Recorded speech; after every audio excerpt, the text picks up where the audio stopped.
Hi. Today, Argentina is celebrating for the grant of right for abortion.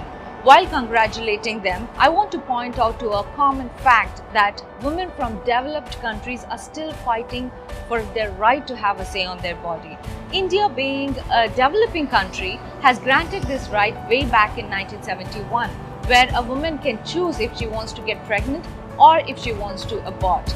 But even in 21st century, women are still being treated as machines who produce children. It starts with women getting married and in-laws starts asking them to give them a grandson. And the society keeps pointing out to become a mother before she turns 30 or a certain age.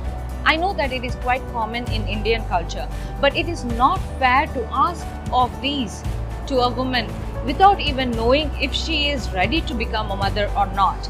And though we all know why women are not using their right to have a say on their body, because to know the solutions, watch this video and share this video. I am PJ and this is Womanly Stories.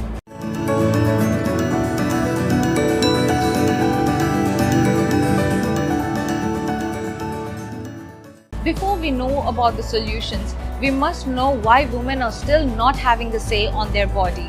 And why do they feel obliged to follow others' preferences? Why women should have a say? Is it because she is the one who is going to give birth? Is it because that she is the one who is going through the pains? Or is it because she is the one who is going to balance between career and family? And all of the reasons are true. And most importantly, she is the one who needs to be ready to be a mother. And she can choose either way. So why women are not deciding for themselves? What stops them? Sometimes it's the fear of sin that is being put on her, saying that if she aborts, the God will punish her. Sometimes it's the in-laws that puts immense pressure on her to give birth to a grandson so that they can extend the family name. Sometimes it's parents too, because they are brought up with the notion that a woman's life is to be a mother. A woman's dreams should be only about fulfilling family's happiness and its responsibilities.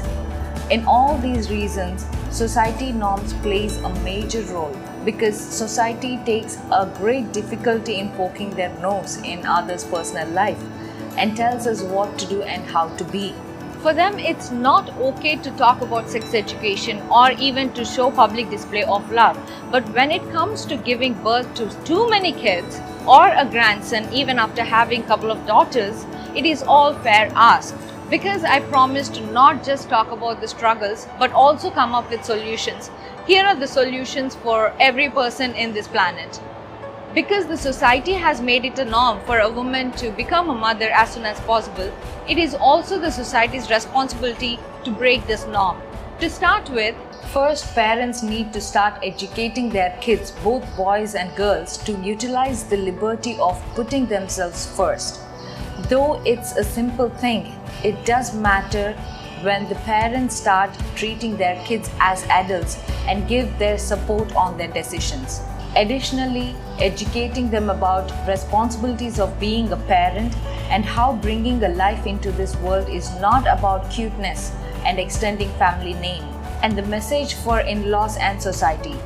While parents adapt to this, in-laws and the society has to understand that not every woman is born to be a mother, and also make men to be equally be responsible and educate about being an equal parent does help in bringing a positive change. If government takes an extra step in bringing the awareness on this law, it will be helpful in making less privileged women to know their rights. Everyone talks about ignoring the society, but it is not so easy to ignore this noisy world. And if society keeps an open mind towards this issue, this world will be a better place to live in. And I know that you might be feeling furious or angry with this video, but all that I am asking you is to let a woman choose if she wants to become a mother or not. Let a woman have a say on her own body. For haters who don't agree with me, or for haters who don't have a uterus, please keep your thoughts for yourself. And for someone who agrees with this video and message that women should have a say on their body no matter what she wants to choose, please share this video and like this video and also subscribe. I am PJ and this is Womanly Stories.